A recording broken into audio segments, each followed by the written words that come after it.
I'm going to read from the Children's Book of Virtues, a selection called Boy Wanted by Frank Crane. Wanted. A boy who stands straight, sits straight, acts straight, and talks straight. A boy whose fingernails are not in mourning, whose ears are clean, whose shoes are polished, whose clothes are brushed, whose hair is combed, and whose teeth are well cared for. A boy who listens carefully when he is spoken to, who asks questions when he does not understand, and does not ask questions about things that are none of his business. A boy who moves quickly and makes as little noise about it as possible. A boy who whistles in the street, but does not whistle where he ought to keep still. A boy who looks cheerful, has a ready smile for everybody, and never sulks. A boy who is polite to every man and respectful to every woman and girl. A boy who does not smoke cigarettes and has no desire to learn how.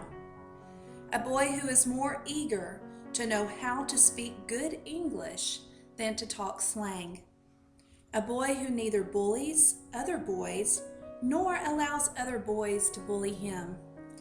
A boy who, when he does not know a thing, says, "I don't know," and when he has made a mistake says, "I'm sorry," and when he is asked to do a thing says, "I'll try."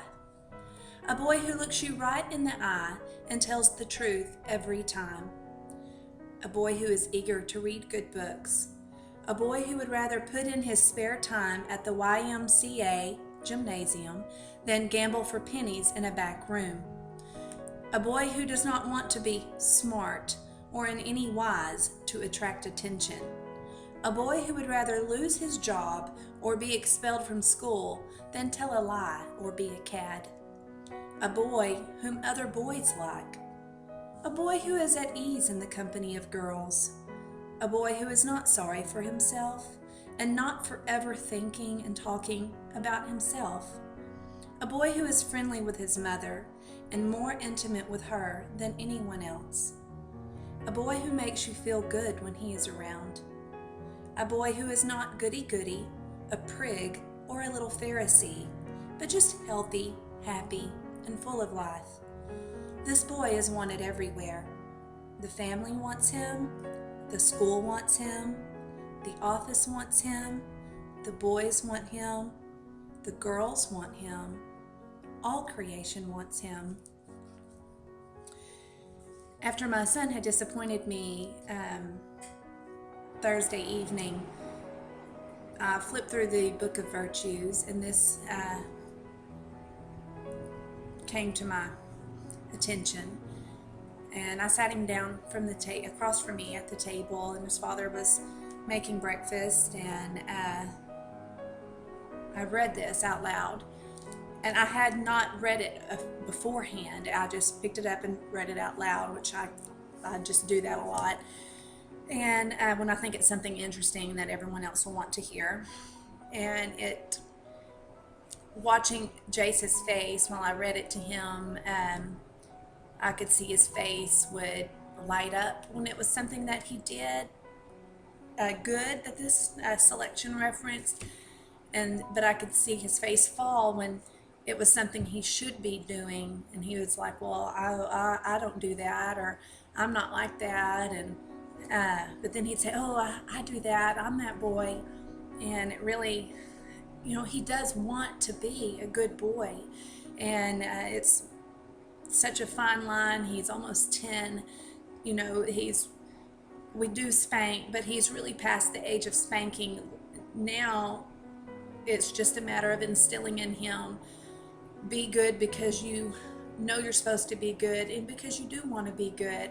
You don't need a spanking to make you do good anymore. You're on your way to being a young man, and do what God would have you do in all your situations.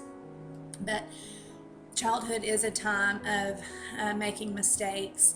We just reassured him that that was not going to be the only mistake he made, and he was just excited to be in a boys group for the night, and he was interrupting the teacher and being silly and a class clown. So I mean, it was very minor, but we take that very seriously, interrupting, and especially being a minister's child, people are going to look at him and say, oh, did you see, he was being disrespectful, or he was being silly, he should know better. And so it was just a slight disappointment, but nothing major. But I said, you're going to do other things in life. Hopefully that's going to be the worst thing you do in life, is interrupt the teacher, but you are going to make mistakes. And we make mistakes as parents, and we just all have to learn together. And this selection really just brought home to me, this boy that was described is a perfect boy, and none of us are perfect. And even though that we as parents, we do have expectations of, we want our boy to be perfect and we want our girl to be perfect, but they're just babies, they're just kids, and they're not ever going to live up to a perfect standard, and that we should not demand such perfection from them when we ourselves are so imperfect. So I just wanted to share this with you, and hopefully make a connection to your heart, your ministry, and your motherhood. To be gentle. And I, of course, am preaching to the choir here, to myself, for me to be gentle to my boy, because he is friendly with his mother. He is more intimate with me than anyone else, and I have the power to crush him or to build him up, and I want to be found to be a mother that built him up.